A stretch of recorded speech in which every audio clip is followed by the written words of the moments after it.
Yeah, the Gnorp one had like the most reviews, but I had never heard of it before. That Gnorp game was fun. That was a really fun idle game. I was like, yeah, this is going to be your game. This is like 2D Satisfactory or something. Yeah, it was just fun. I mean, you know, you build this factory and it runs itself. It's just fun. I'd heard of Brutal Orchestra. Sorry, yeah, I had heard of that before, the name, and I liked the visual style a lot. But man, the talking was insufferable. It went on way too much. I hate it when they're like they have unnecessarily like long banter that is right away. It's like, I don't know these characters yet, so I don't appreciate this banter when you're just stopping me from getting in the game. And then the UI, although it makes sense now after I played it for 20 minutes, it was kind of horrible to look at initially. I was like, this is disgusting. And I guess that matters, I guess, to me. Yeah, the UI in some games, I actually did like leave them off the table because it was just too bad to navigate. Yeah, I mean, it makes me take for granted a lot of things in gaming sometimes when I play a lot of these you know, lesser known games, because you're like, ah, yeah, there is a lot of rough stuff that is, I imagine, takes a lot of time to perfect. Was there any game that you liked a lot that I didn't, and vice versa? I mean, again, I would say my list was around the same as yours. Okay.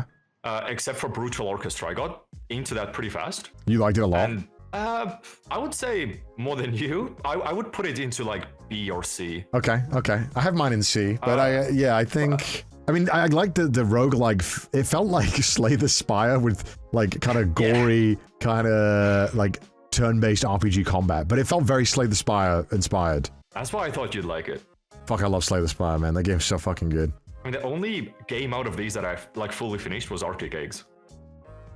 Because it took like about 2 hours in total. Oh really? Oh yeah, dude. That game seems fun. Was it worth finishing? Yeah, I think so. No, it's like it's 2 hours, and you're not sure. No, it's like, how would you react to it? That's the question. Like, would it overstay your welcome? But like, I feel like you would like it actually. Yeah, I mean, I like the dialogue a lot. I thought it was fun. It was refreshing. I don't mind a very mediocre gameplay loop as long as there is something interesting being offered. Oh, like the loop just keeps going. It doesn't like stop for a second. It just somehow keeps like improving every time. The Mika and the Witch's Mountain as well. That was kind of a gamble because it's very cutesy, and I wasn't sure if you'd like enjoy it that much or not. Yeah, I mean, I think I liked the aesthetic a lot because it reminded me of like Hat in Time, like Wind Waker. I think I just struggled to enjoy the delivery mechanic, which I just didn't find very satisfying, and also exploring the world I didn't particularly enjoy either. But again, I like, that's just a me preference, and I could easily see why someone would play that game and be like, this is actually like really fun. Like it's just chill and like there's not like crazy stakes. It's just like vibes. I gave you a huge variety of games, and it would be insane if you liked every single one.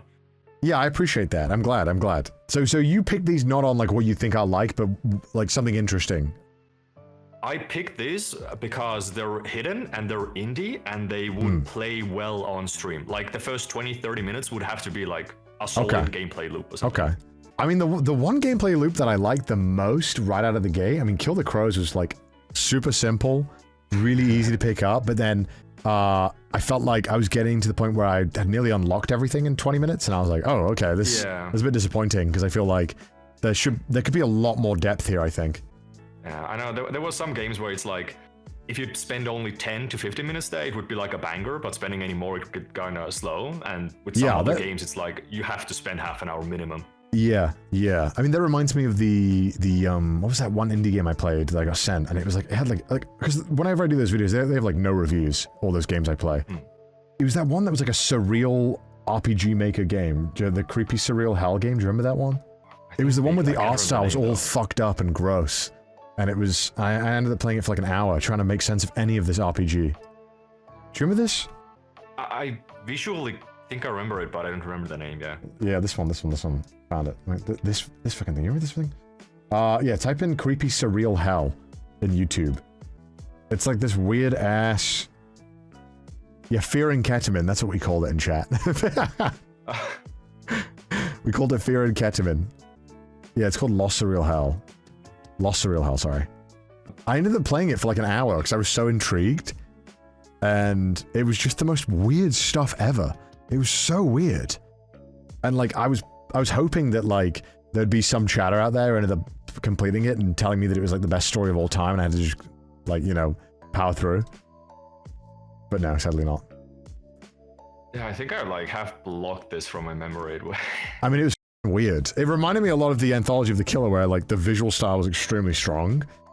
Not in a good way. Not always in a good way, but like there was a strong visual style. Glad most of the games you enjoyed, at least. I'd say all of them, there was something I enjoyed. There was like... some of them I just didn't like, maybe the core gameplay loop, but there was some aspects of it that I really liked.